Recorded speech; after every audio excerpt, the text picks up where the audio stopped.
Hi everybody, Charlie here. It's Cherry Podcast episode 99. We are back for season 3.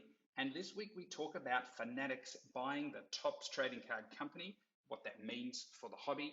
We look at the NBA rookie class and Grayson tells us how he likes to look for rookies that are standing out. We look at the football card market going into the playoffs and we answer your questions live. Thanks for listening and we will see you on the next episode. Bye. It's the it's the first hobby chat of 2022. It's the first hobby chat of season 3. Everybody, clapping, please. Season 3. We started in 2020. We went all through 2021, almost a podcast a week, sometimes more than one podcast a week. And we're going to hit 100 episodes very soon. So thank you, everybody, for joining us back in 2022. We took a few weeks off. Oh, I did anyway. What does it mean, season 3? Season 3, this means the thrilling conclusion to the story, maybe. That's usually what it means. What shows got better in their third season? Curb got better. Yes. Curb continues to get better. Yeah. I thought the US office got better after I thought the first season was terrible. Yeah, it was pretty boring. Dale loves the US office. So many people love that show. Yeah. They should do cards for that show. Thank you everybody for jumping back in. If you have a question for me or more likely G, send it through with the question sticker. I can see a couple through there already.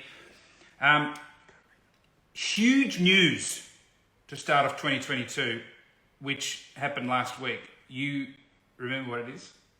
This is the Topps acquisition. Massive. What are your thoughts on it? I've already actually spoken to it about it on a podcast already a couple of nights ago. But I wanted to hear your thoughts on it because it's massive for the hobby.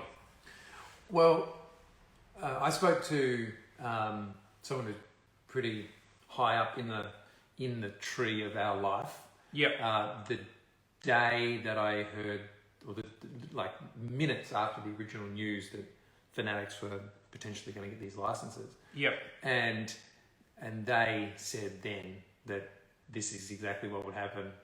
Oh, okay. Right. So that was late last year. Yeah. Yep. So it was expected. I think it was kind of expected by everyone. And definitely everyone at the top of the tree. I was surprised. It was very, made me very happy. I think it's fantastic. Yep. First and foremost. Yeah. Okay. The fact that all those brands that, as an old person in this hobby, kind of. Yeah. As a middle-aged person. Jesus. Yeah. Those brands are fantastic. So that's great. That would, lock them in. I was surprised at the price. I thought it would have sold for a hell of a lot more. Topps have got such an incredible position in that in that online app space for collectibles, particularly trading cards. So I thought that would have more value than perhaps it appears to have had. But overall, it's a great start, and I think that that Fanatics are thus far seem to be making all the right moves. So that's why they're so expensive. Yeah. I mean, it was huge news. It is a huge amount of brand equity that so many collectors, so many people in the hobby, certainly our age and, from about maybe that 30 to 30 plus range up to the collectors who are, have been doing it forever. Topps is a big brand. One thing I do remember is that it was the daggiest basketball card brand in the 90s. You always wanted Upper Deck. It was, wasn't it? At that time. It was. It was top. If all they had was tops in the shop, you're like, man, I suppose I'll get some tops. But you really wanted Upper Deck. Yeah. And I think that's probably... I think anyone who's watching this show in the US is probably thinking you're idiots. I think that's a little bit Australian of us. Is it? I think because our market is so immature, and it was immature then. Obviously, it was only just born then. Yeah. I think that we only ever had kind of what kids are having now, where they've only been introduced by Prism and Select. Here's Upper Deck. It's like all flashy and like really cool and flair, which is like wow. And then there's the traditionalist, the sort of tops. Yeah. That in the US, I'm sure they were like, oh, we love this traditional design, whereas we would just give us the Gaudi stuff. That's what we want. That's interesting. That's a new dynamic, because if there's one thing I'm noticing, around on Instagram, Facebook, on forums, is that people are saying, oh, well, Panini can pack it up. They're done. Nobody's going to want Prism anymore. Everybody will want tops. And I'm looking at it, I'm thinking, well, certainly that, collectors of a certain age will want tops. They will recognise Topps Chrome. They'll recognise Bowman. They'll be excited about it.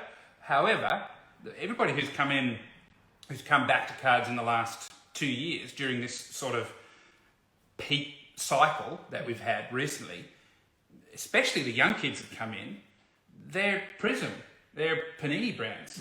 They're going to see Topps basketball and they're going to be like, what is this? This is, Granddad's cards are back. They're going to take some convincing, is what I'm saying. Like, it's not going to be, oh, Topps is back, fantastic. Panini, we can, chuck that in the bin. Nobody's going to want those cards anymore. I think there's going to be some convincing will need to be done. Not that they can't do it. They've got a lot of time to get ready. Yeah. But it's not a certainty.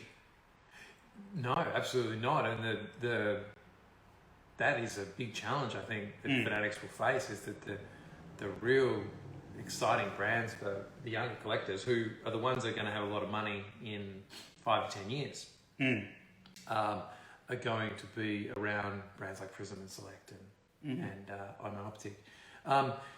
You're 100% right. And the tops, potentially the Topps brands that do become really popular, like Chrome, that's an experience in and of itself. Chrome, I've said this many times, it's a beautiful looking product, but at the same time, it is a terrifying product to break. Right. I had 08, I still have nightmares about 08, 09 Chrome. Was that the last time they made it, 08, 09?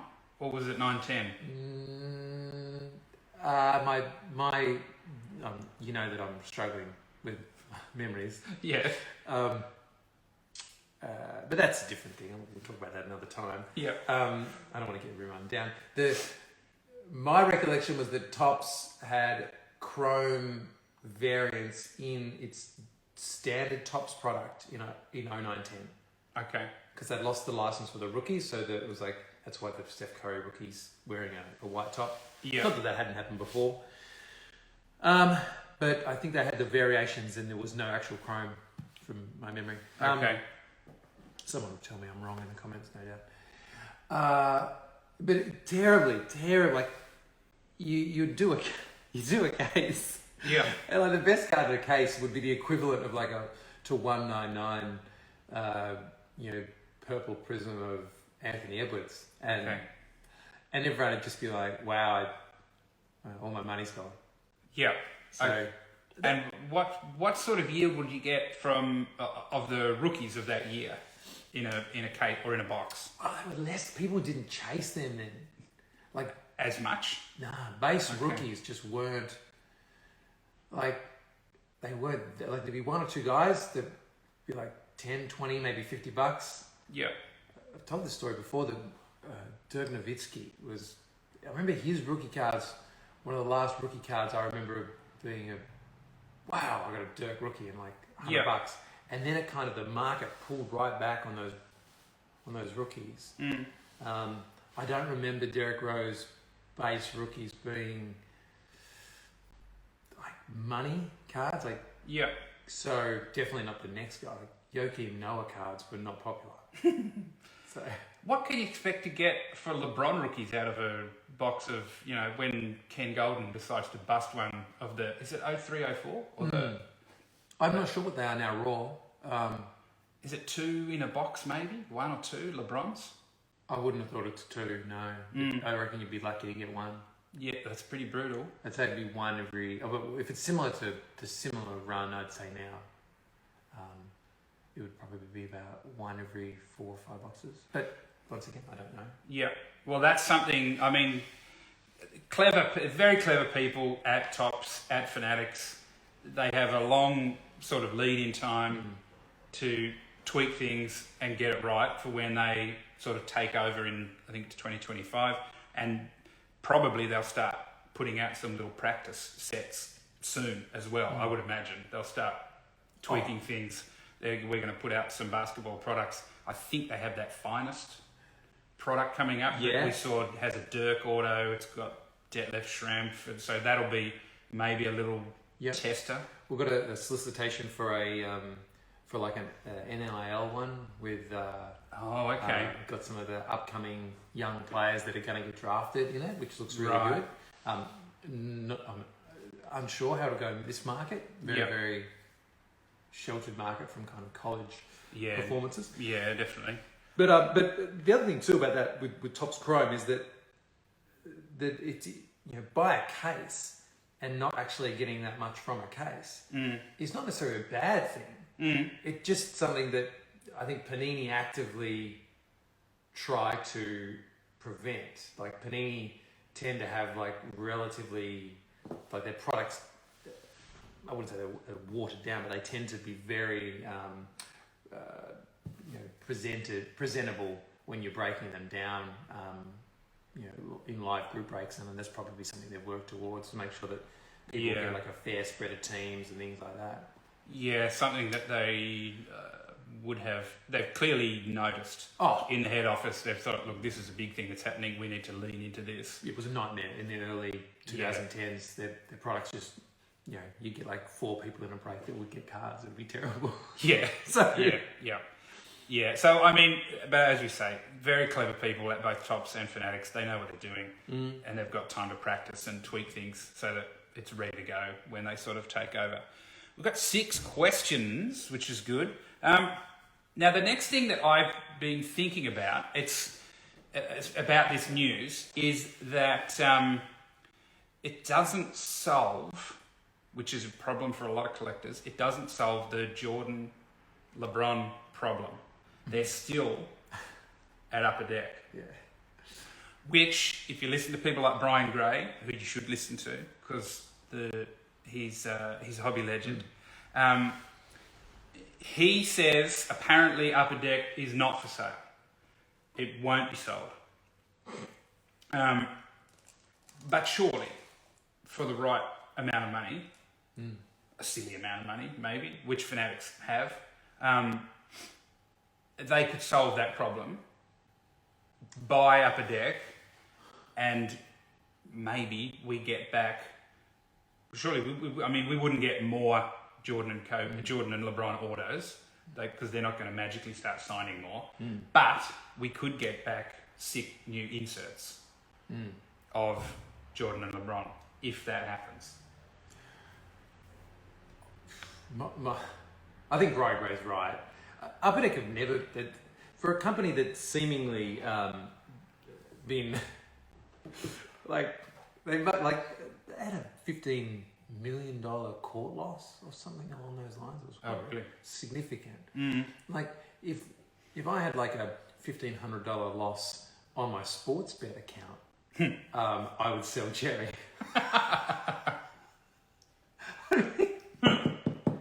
Yeah. Everything. Yeah. So, I'm not sure at what point the Upper Deck board just say, surely the holiday house is going to be more fun to do than this. But I also get the feeling that Ruben doesn't particularly overpay for stuff, particularly after the Topps thing. No. Because Topps had leverage. I mean, great brand. Absolutely amazing brand. I think that they should be doing well. All their own in-house stuff, GPK and all of that stuff that they do. So I would tend to lead towards them definitely not overpaying for Arbitec, and I'm not sure that Arbitec sell even if you pay them more than they're worth. Jordan doesn't sign there anymore. LeBron doesn't sign there anymore. So they're seeming they've got contracts, but you don't see their autograph on anything. No. So what does it look like? I think at some point in time, LeBron moves over. Jordan, probably not. He wouldn't care, surely. But He's too rich. Yeah. He's just playing pool and playing cards and smoking cigars and sort of like, I don't care. Whereas LeBron, I can see he's still playing, and I mean, surely he has heard in recent times of what has happened to the value of his cards. I mean, he's replied to Instagram posts that he's been snapping up rookie cards of himself. Yeah. So he knows. So maybe he comes back into the game. Sure. I mean, if Ruben has a big chunk of change, you just give it to LeBron. Don't you? You don't worry about. Yeah. You don't worry about. Oh, there's a really good exquisite brand. So what? Yeah. Like, there's a really good flawless brand too. There'll be a really good next brand. Yeah. Like, to give the change to LeBron and say, hey. That's true. So Yeah. I think that's what happens. We've got LeBron. That'll be the next news. Yeah, we got LeBron. That would be incredible. And then that's the next thing that I've noticed about this news is that a renewed sort of confidence in the hobby after this plateau that we've had recently of people getting fired up again about their cards, about the market. Is there something you've noticed, or talking about sales sort of thing? Because I'm just talking about anecdotally people talking about it. Yeah, it's really interesting. I mean, we're obviously going through a really difficult period right now with COVID, and having to do more refunds than orders at this stage. Yeah. But that's very short term. I think that the bigger news that will move the hobby will be tomorrow when we find out if the Pokemon case, the $3.5 million Pokemon case, is authentic or not. Yeah, that was interesting. The Logan Paul news. He posted about his case that he bought recently through a couple of people. He handed through a couple of big collectors out there, and he sent it back to get authenticated. The video drops tomorrow. Yeah, I know. That's going to be fun to watch. Because I think that I think in the video, and it's only an excerpt, so I might be misinterpreting, but I think Shine actually says, this is huge. Like, the outcome of this is so big. Yeah, because there's so much value in the authenticity of a lot of this stuff. And so if people start to get gun shy, and I haven't told this story before, but I had a guy bring me in 2 Charizard first edition shadowless PSA graded Charizards in like 2015, 2016. Yeah. It must have been like about 10. I remember them being about $10,000 or $12,000 each. I might be wrong once again. Yeah. So one of them, I was certain wasn't real. Right. Like, it just didn't feel like all the ones that I'd seen prior to it that were real. It didn't necessarily look that much like the one that I had beside it that was also authenticated. Right. And I just didn't trust it at all. I didn't know enough about fake slabs and all that sort of shit. So I said no, which potentially was one of the worst decisions I've ever made. Yeah. But I didn't know, and to this day, I'm pretty certain that there was something dodgy about it. Okay, he had 2 of them. He had 2, yeah. Right. The guy was a really nice guy. And if you're hearing this story now, thinking Grayson's a cheap prick, then he's not wrong. Yeah. But I had my reasons. Yeah. So I think that once you start to lose trust in that sort of stuff, and it's a big deal. So that'll move. That's something that will move the needle. And then the other thing that moves the needle, of course, is rookie class. And at the moment, yes, we are dealing with, in the basketball space, we're dealing with a couple of big issues. And the first issue is my 15-point rule. Now, the 15-point rule, for those of you who don't know, is that any rookies that are scoring under 15 points in the NBA in their rookie season are scrubs. Scrubs? Might as well be. Okay. They're certainly scrubs until such a time that they get to 15 points. Yeah, okay. So what rookies have you had before that have fulfilled that rule, that have been, you've been correct? Oh, well, generally speaking, the top ones, like whether it's Rose, or whether it's Moran, Zion, or Luka, Trey, all these guys are definitely average over 15, sometimes a lot more. Yeah. Tatum, Mitchell, and there are exceptions to the rule, but they're very few and far between. And normally the exception is to do with either the type of player they are, or the court time they're getting, etc. But the reality is that if they're getting lots of court time, they're on bad teams and they're not scoring over 15 points a game. Yeah. Just scrunch the ticket up because you're done. And this year, now, thanks to COVID and a couple of these guys getting more minutes, Wagner, Cunningham, Green, Mobley and Barnes are all around about 15 points now. Yep. But it's just like a flat line of 15 points. And that is concerning, and people aren't... It's not as exciting. Not as exciting, and people are spreading their investment across those guys rather than going really hard. So I think we're seeing something a little bit different that we're not necessarily used to in this space.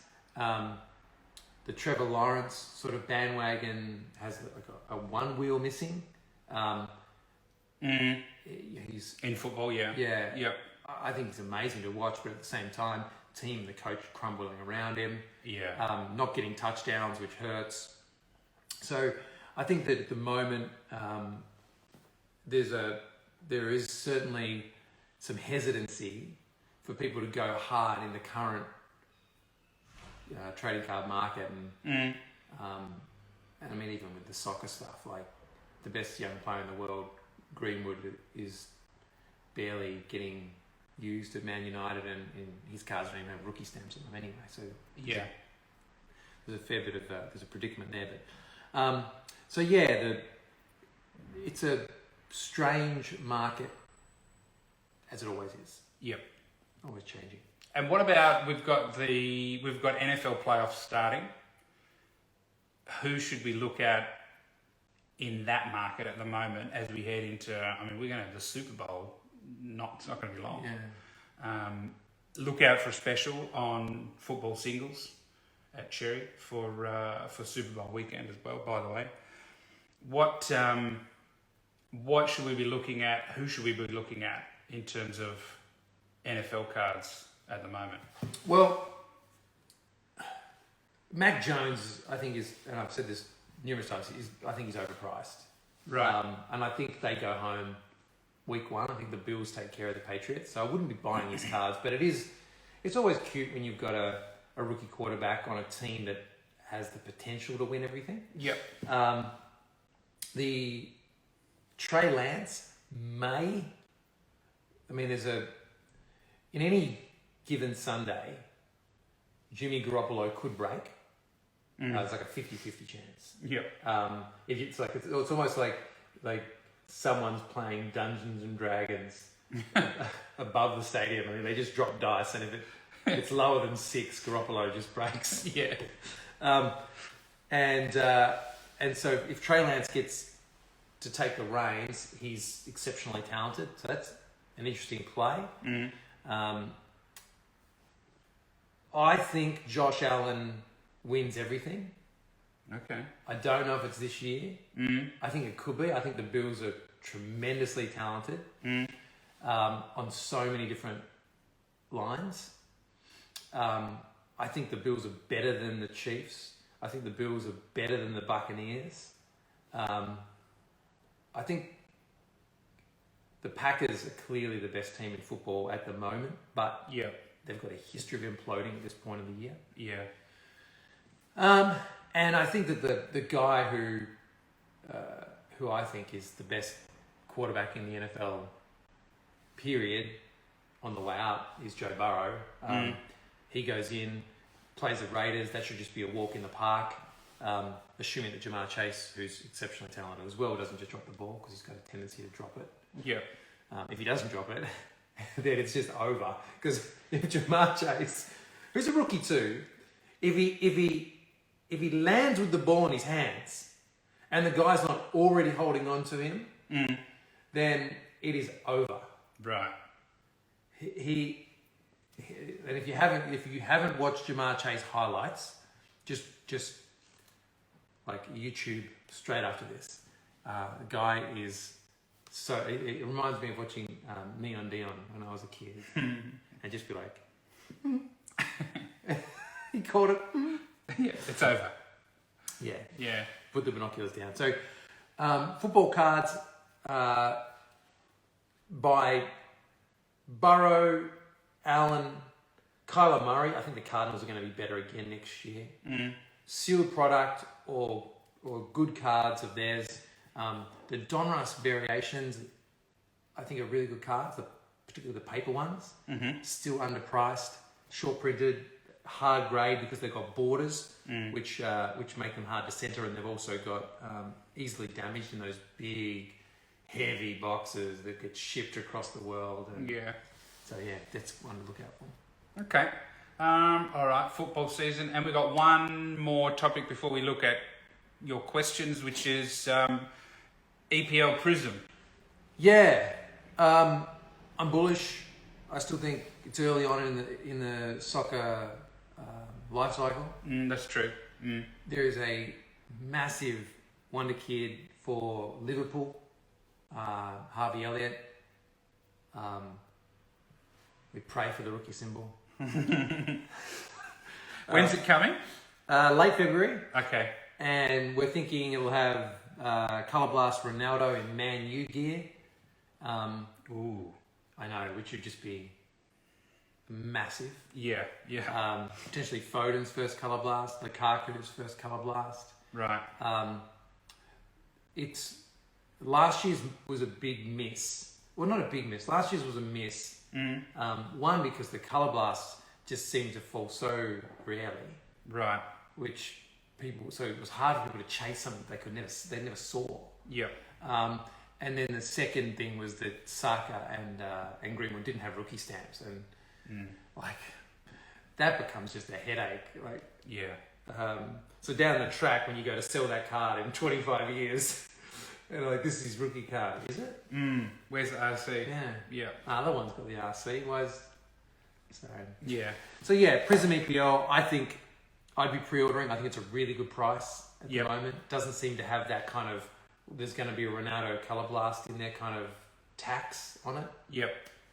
It's a good one. Okay. Some good tips there. We've got lots of questions. I wonder how many we have here.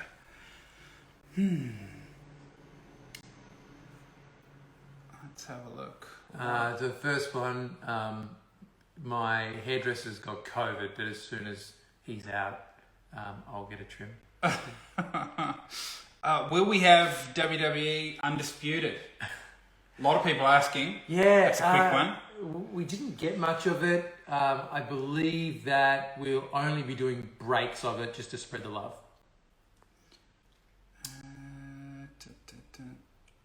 I knew he'd fucking say something. These ones from Peter. Hey guys, Happy New Year. What are your thoughts on sportscard.com jersey fusion packs? Have you seen those? Yeah, everyone's hating on these.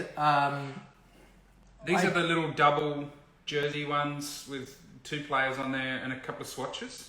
Okay, is this one where they take the Prism card and then put a jersey? I think so. Okay, I didn't like them on the sell sheet when they offered them to us. I don't like. I really like repacks because it kind of gives the ability for people to get cards that are really old or really hard to find. Yeah.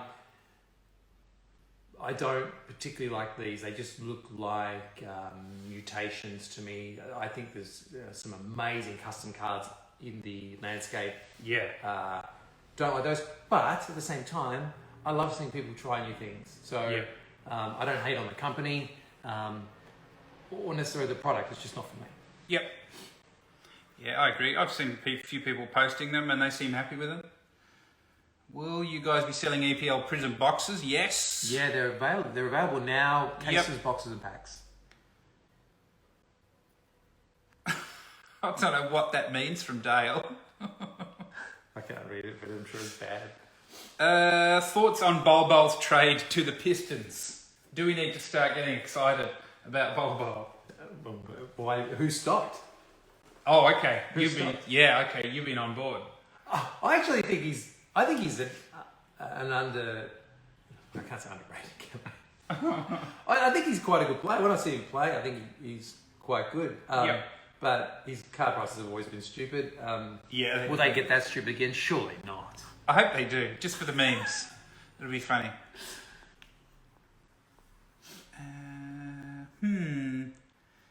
From the house of Bol Bol. The best rookie to invest in 2021 draft. We've answered this a couple of times. I don't know. Everybody seems to be going the scatter shot currently.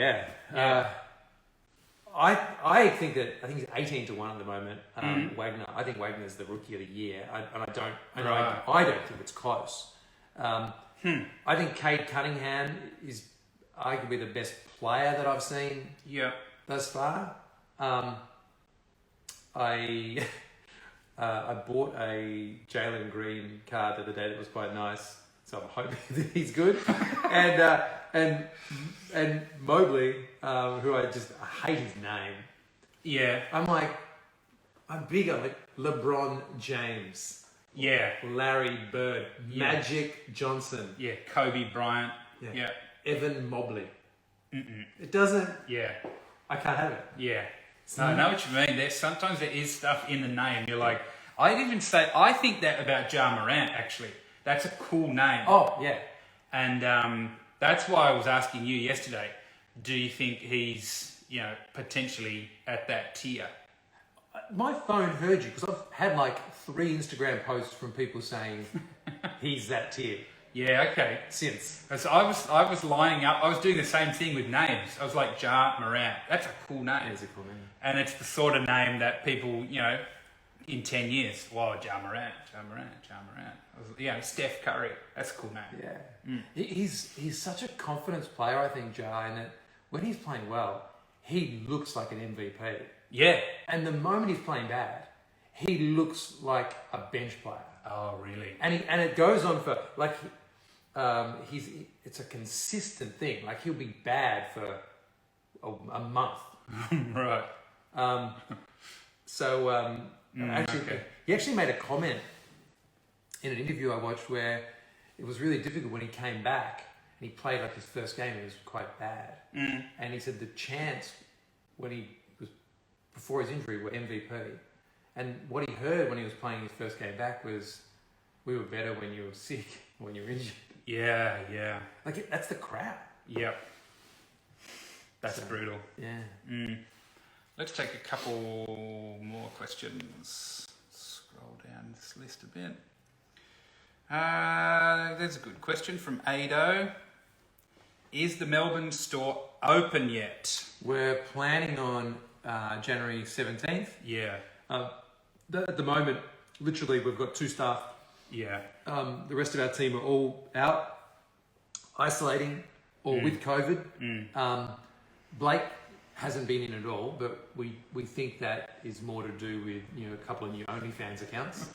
But he had the audacity to tell me that he was getting too much screen time, and then I saw that he'd liked about a dozen thoughts on Instagram. So he's nothing to do with work, but he'll be back soon. Yep.